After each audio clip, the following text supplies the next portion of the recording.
Um dos pilares do método Montessori é seguir a criança. Então, nesse vídeo, eu darei algumas dicas de como você pode seguir a criança, mas ao mesmo tempo orientar ela a ter a independência e se realizar nas tarefas. Para que você possa seguir a criança, acompanhar ela nas tarefas, é importante que você saiba o que são os períodos sensíveis. Os períodos sensíveis, então, são aqueles marcos, aqueles saltos de desenvolvimento, onde a criança se concentra a aprender uma nova habilidade. Por exemplo, os bebês normalmente têm um período sensível da caminhada, dos movimentos, que ele ocorre desde o nascimento até que ele seja um caminhante estável. Os períodos sensíveis ocorrem durante toda a infância. E Maria Montessori acreditava que o período da linguagem ele ocorre desde o nascimento até os 6 anos. As crianças geralmente exigem sua independência quando elas se esforçam para fazer algo sozinhas. E isso acontece por causa de uma necessidade interior dela que ela tem de aprender essa nova habilidade. E embora as crianças no espectro possam se diferir das crianças neurotípicas nesses períodos sensíveis, elas também expressam muitos dos mesmos interesses e também querem aprender essas habilidades. Maria Montessori via esses períodos sensíveis como janelas de oportunidade, porque através da observação desses períodos sensíveis, você pode estar apoiando o aprendizado da sua criança de uma forma melhor. Vamos então falar sobre o ritmo da criança. Ao seguir a criança, você simplesmente segue o ritmo dela e introduz novas habilidades e ideias conforme ela vai dominando as outras. E assim o nível de desafio vai aumentando e as atividades vão se adequando conforme o nível da criança. Em Montessori, a norma é que cada criança siga seu próprio ritmo e que isso seja respeitado. A questão não é se a criança está fazendo as mesmas coisas que as outras crianças da mesma idade estão fazendo. A questão é que todas as crianças têm desejo e motivação internos para aprender. Com as ferramentas e seguindo o próprio ritmo delas, nós podemos conseguir grandes coisas. Não é preciso que a gente pressione elas. Vamos falar agora sobre o comportamento.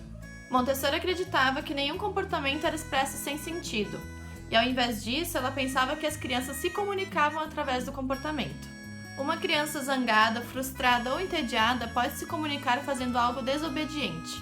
Ela acreditava que existem impedimentos que podem diminuir a capacidade da criança de viver plenamente sua atividade mental. Um desses impedimentos é a capacidade da criança de se concentrar, e o outro impedimento somos nós adultos, quando a gente interrompe as crianças no que elas estão fazendo, ou até mesmo quando a gente faz as atividades por elas. As crianças normalmente se expressam de maneiras diferentes, confusas e até mesmo indesejáveis. Montessori nos mostra que muitos dos comportamentos indesejados são o resultado da necessidade de fazer a atividade que a criança gosta, mas é claro que existem outras razões para esse tipo de comportamento, como a fome, fadiga, frustrações e a necessidade de conexão com os pais. Como pais e educadores, é nosso papel procurar entender melhor esses comportamentos e tentar atender às necessidades dessas crianças que nem sempre estão visíveis. Seguir e acompanhar a criança com autismo é uma jornada desafiadora, mas também muito gratificante. Então agora eu vou dar 9 dicas para que isso possa acontecer. Diretrizes práticas. Observe primeiro. Antes de reagir imediatamente ao que a criança está fazendo, a menos que seja obviamente perigoso, observe. Observe o que a sua criança está fazendo, quais objetos ela está usando e tente imaginar seu objetivo ou o motivo pelo qual ela pode estar fazendo algo. Comportamentos autoestimuladores são um exemplo perfeito disso. Existem muitos exemplos de crianças com TEA ou não que precisam se movimentar. Sempre que ver sua criança tendo um comportamento positivo ou negativo, tente permanecer imparcial e compreenda o comportamento antes de reagir. Siga a regra Montessori. Não interfira nas tarefas que a criança sente que pode ter sucesso. Aguarde até que seu filho termine a atividade para comentar o que foi realizado. Além disso, antes de ir em algum lugar, avise antecipadamente a criança para a tarefa não ser interrompida. Ao incentivar essa independência e permitir que as crianças concluam as tarefas por conta própria, as crianças ganham autoconfiança e avançam em suas habilidades. Construa a concentração. Lembre-se de tentar encontrar o interesse da criança e escolher a atividade com base no interesse. Muitas crianças, com ou sem TEA, lutam para se concentrar. Algumas crianças com TEA podem olhar para o espaço, aparentemente se isolando de todo o resto das pessoas. Por meio de atividades práticas da vida, podemos envolver e ajudar a criar uma concentração útil para todos os tipos de aprendizado. Encontre uma saída apropriada. Mesmo que às vezes o comportamento da criança seja frustrante, ao acharmos novas saídas, ela pode começar a agir de formas mais apropriadas. Às vezes, você pode encontrar seu filho expressando uma necessidade de maneira inadequada.